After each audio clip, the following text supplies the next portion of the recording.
જામનગરના જીવા નામના વ્યક્તિએ પોતાનું જીવન પ્રકૃતિને સમર્પિત કર્યું છે। ગામના સીમાડે આવેલી જગ્યામાં લીમડો, પીપળો, વડ, ઉંબરો સહિતના 1500 વૃક્ષોનું વાવેતર કરી જતન કરી રહ્યા છે। તેમણે કહ્યું છે કે પર્યાવરણમાં સુધારો લાવવા માટે દરેક માણસે વૃક્ષોનું વાવેતર કરવું જોઈએ। પોતાનું નિવૃત્તિ જીવન પ્રકૃતિને સમર્પિત કરી ખરા અર્થમાં પોતાનો પ્રકૃતિ પ્રેમ સાર્થક કર્યો છે। વન મહોત્સવ કાર્યક્રમમાં વન વિભાગ દ્વારા પ્રશંસનીય કામગીરી બદલ તેમને સન્માનિત કરવામાં આવ્યા હતા।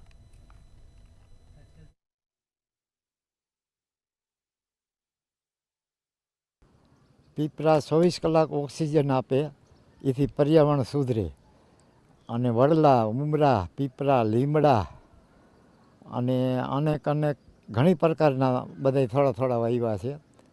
સેવા કરી છે અમે આ પર્યાવરણની માટે।